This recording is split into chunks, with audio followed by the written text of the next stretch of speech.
దేవుని ప్రియమైన బిడ్డలారా, ఈరోజు మీ జీవితాల్లో నెమ్మదిని, భద్రతను తీసుకురావడానికి ఒక అద్భుతమైన వాగ్దానాన్ని మీతో పంచుకోవాలని నేను ఆశిస్తున్నాను. మనం సామెతలు 18వ అధ్యాయము 10వ వచనములో దేవుని శక్తివంతమైన మాటలను చూడబోతున్నాం. ఈ వాక్యము మనకు ఏమి బోధిస్తుందో చూద్దాము.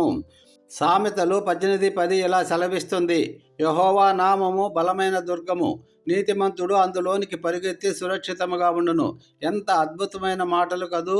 ఈ వాక్యము మనకు భద్రతను, ధైర్యాన్ని, నిరీక్షణను ఇస్తుంది. యెహోవా నామం మనకు కేవలం ఒక పేరు కాదు, ఇది ఆయన స్వభావం, ఆయన శక్తి, ఆయన సన్నిధి. ప్రియులారా, ఒక నిమిషం ఆలోచించండి. మనం ఈ ఆధునిక ప్రపంచంలో జీవిస్తున్నాం. మన చుట్టూ అనిశ్చితి, భయం, ఆందోళనలు రాజ్యమేలుతున్నాయి. ఆర్థిక సమస్యలు, ఆరోగ్య సమస్యలు, సంబంధాల సమస్యలు, కుటుంబ సమస్యలు, ఎన్నో సవాళ్ళు. ఇటువంటి పరిస్థితుల్లో మనం ఎక్కడ భద్రతను కనుగొంటాం? మనం ఎక్కడికి పరిగెత్తగలం? ఒక పెద్ద తుఫాను వస్తుందని వార్తలు వచ్చినప్పుడు ప్రజలు సురక్షితమైన ఆశ్రయం కోసం చూస్తారు. బలమైన ఇళ్ళు, బంకర్లు లేదా ప్రభుత్వం ఆశ్రయాల వైపు పరుగు తీస్తారు.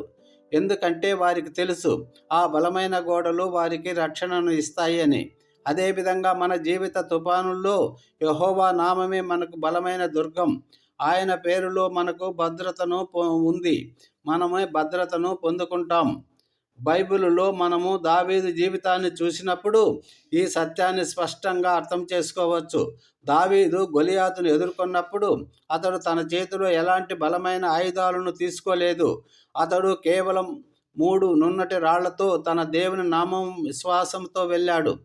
గొలియాతు తన పరిమాణాన్ని, తన ఆయుధాలను చూసి అహంకరించినప్పుడు దావీదు ఇలా అన్నాడు: నీవు కత్తితోనూ, ఈటెతోనూ, బల్లెంతోనూ నా యొద్దకు వచ్చుచున్నావే, అయితే నేను నీవు తిరస్కరించిన ఇజ్రాయేలుల సైన్యముల దేవుడైన యెహోవా నామమున నీ యొద్దకు వచ్చుచున్నాను అని చెప్పాడు. 1 సమూయేలు 17:45. ఆ బలమైన దుర్గములోకి పరిగెత్తిన దావీదు సురక్షితంగా ఉన్నాడు. గొలియాతును ఓడించాడు. మనకు కూడా దేవుని నామమే బలమైన రక్షణ. యేసు నామములో బలము ఉన్నది. ప్రియులారా, కొత్త నిబంధనలో అపోస్తలుల కార్యములలో పేతురు, యోహానులు కుంటివాడిని బాగు చేసినప్పుడు వారు ఎలా అన్నారు: మీరు సిలువ వేసినట్టు, దేవుడు మృతులలో నుండి లేపినట్టు నజరేయుడని యేసు క్రీస్తు నామమున వీడు స్వస్థపరచబడెను. వారి శక్తి యేసు నామంలో ఉంది. యెహోవా నామము, యేసు నామం, ఈ 2 నామాల్లోనే మనకు శక్తి ఉంది.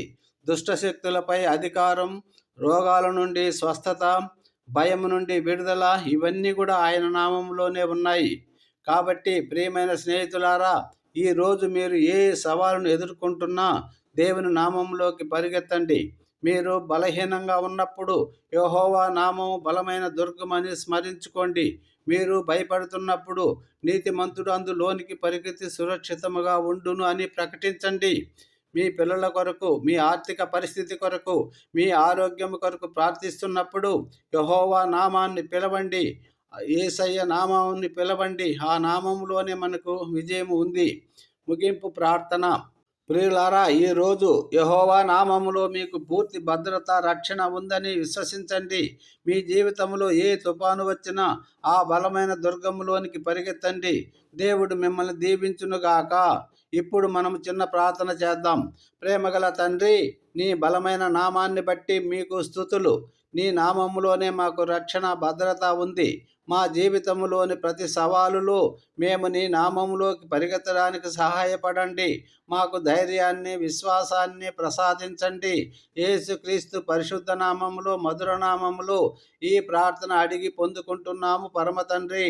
ఆమెన్. దేవుడు మిమ్మల్ని దీవించునుగాక. Amen. Thank you Jesus. God bless you all. Have a nice day.